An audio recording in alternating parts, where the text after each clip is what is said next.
Hello, everyone. Welcome to this special CNS live session. Today, we are in conversation with PATRICIA ONGPIN, UNAIDS Country Director for Cambodia, Laos, PDR, and Malaysia. Welcome, PATRICIA. We are really happy to have you with us on our show. PATRICIA, Cambodia is one of the very few countries in Asia-Pacific region that is on track on the 95-95-95 UNAIDS targets. Please, can you share something about its success story so that other countries in the region can follow suit? Sure. Thank you so much for having me. It's a pleasure to be invited to this forum. So Cambodia is indeed a leader in the HIV response for many reasons. It currently has an HIV prevalence among the general adult population of 0.5%. And in 2024, it was estimated that there's 76,000 people living with HIV, 1,200 new infections, which roughly translates to 3 a day, and 1,000 AIDS-related deaths. This represents roughly a 45% reduction in new HIV infections as compared to 2010. Cambodia is on track to achieve the 95-95-95 targets. In 2024, Cambodia had 92% of all people living with HIV know their status. Nearly 100% of all those who knew their status were on treatment, and 98% of those on treatment were virally suppressed. So this is a fantastic achievement, and we're really hoping Cambodia can cross the remaining 3% in the first 95 in order to achieve the 95-95-95 targets on time for 2025. This is a very strong health response, as you can hear, and it's been a strong political commitment, community-led response, adoption of innovations. But it's not just a health response. It really very much was a multi-sectoral response from Cambodia. This includes provision of social protection for people living with HIV and female entertainment workers to social protection schemes that allow them access to free healthcare and other out-of-pocket expense reimbursements. These are called health equity funds and ID Poor here. So that holistic approach in Cambodia's HIV response has helped them to become a leader in achieving the 95-95-95 targets in the hopes that it can indeed end AIDS soon after.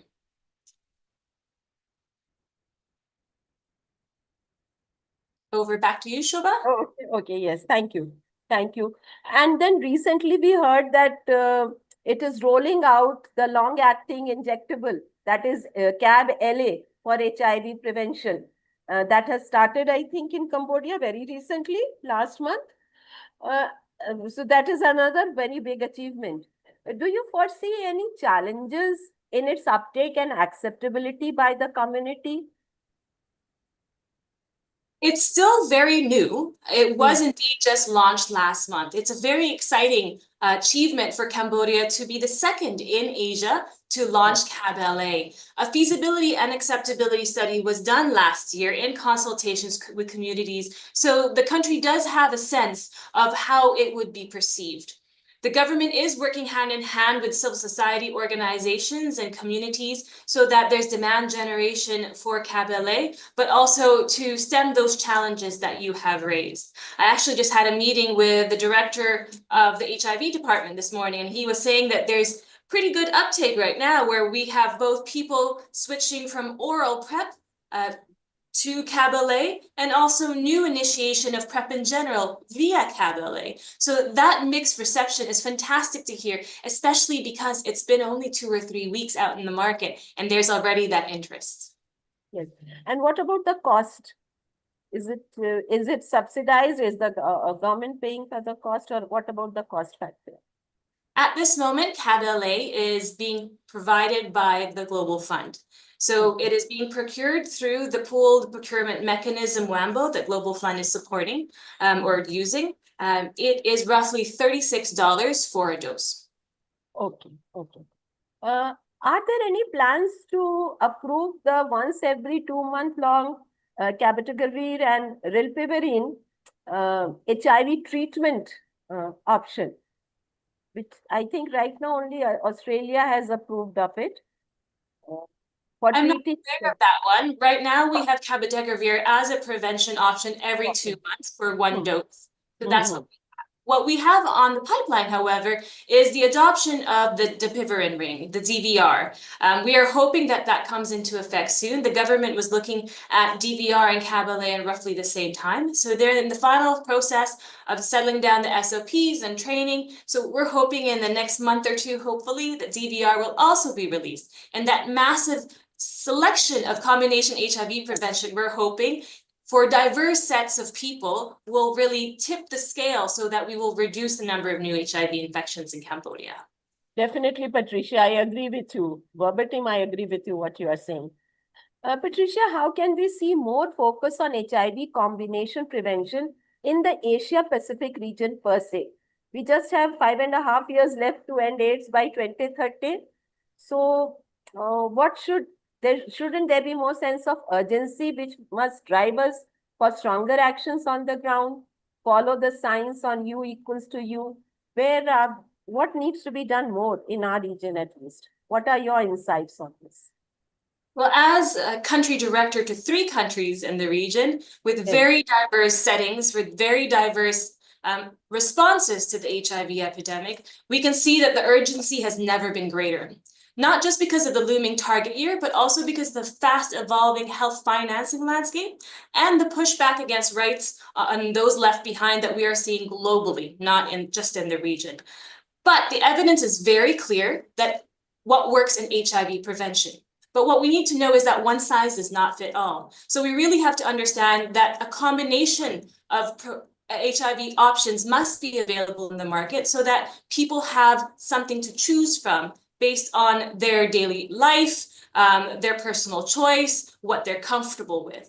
So having options of condoms, harm reduction strategies, PrEP via Cabotegravir, DVR, or oral, and having treatment as prevention also as one of the options. You mentioned U equals U. These are very powerful tools for any country to have. The evidence is there that this is what works. And I think just working together on all of this across borders in South-to-South collaborations is what's really going to be needed in our region. One last thing I want to mention, though, in HIV prevention is sustainability. UNAIDS is very big on sustainability now, and as I said, because of the challenges that we're currently facing in each country differently, but overall, health financing and competing priorities is simply an issue. Having political services, laws, policies, finance, and systematic integration are very important in approaching HIV response in a sustainable manner and making sure that HIV remains priority in health, but in the multi-sectoral approach to HIV. So that global solidarity and coordinated approaches will be critical in having a better focus in HIV responses. Okay, so do you foresee the financing cutbacks which have taken place? How are the countries responding to it, particularly Cambodia, Laos, and Malaysia, which you are looking after? Have they increased their domestic funding, or was it there earlier also, the domestic funding part? They have varying approaches to financing. Malaysia, for instance, finances 99% of their HIV response with domestic finance, whereas Cambodia has roughly 36%, I believe, of financed by their domestic finance, right?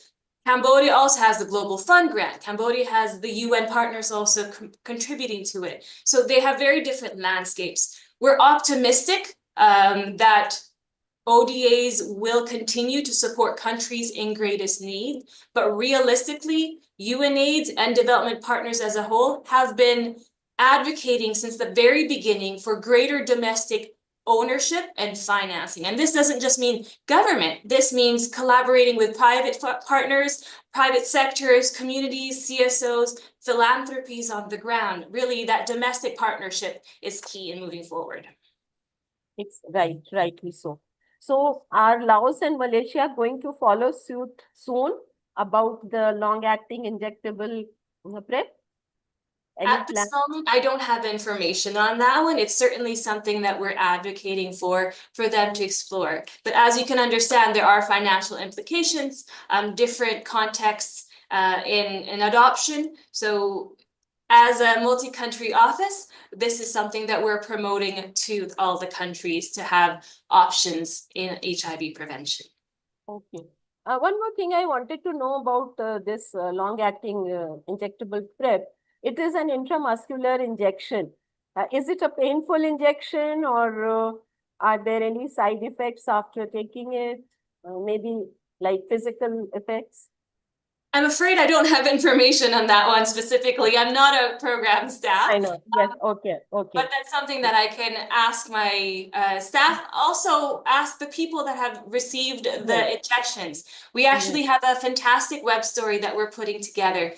The first two people that received the injections here in Cambodia, one was a female sex worker, the other was a transgender person. And we're going to be having their story shared in a web story very soon, so you can hear firsthand what they think about CAB-LA and what it means to them to adopt such an innovation. Exactly. Right. But it's a great step forward for Cambodia. Definitely. Congratulations once again for that. Patricia, one last thing. Your message for IS 2025, which is going to take place in Rwanda soon. That's a very big ask. The message is HIV is not over. And we need to stand together in solidarity to support governments, communities, development partners in making sure that HIV responses stay alive, that there is that collaboration between government, communities, and the development partners in moving forward, because it's this collaboration that's been moving. That we take on innovative financing as we move forward together, and we take on the evidence of what works, like CAB-LA and like long-acting PrEP. Thank you very much. Thank you, Patricia, for your time and for being with us and for sharing the success story of Cambodia for other countries in the Asia Pacific region to follow suit. Friends, we were listening to Patricia Ongbin, UNAIDS Country Director for Cambodia, Laos, PDR, and Malaysia. Thank you very much. Namaste.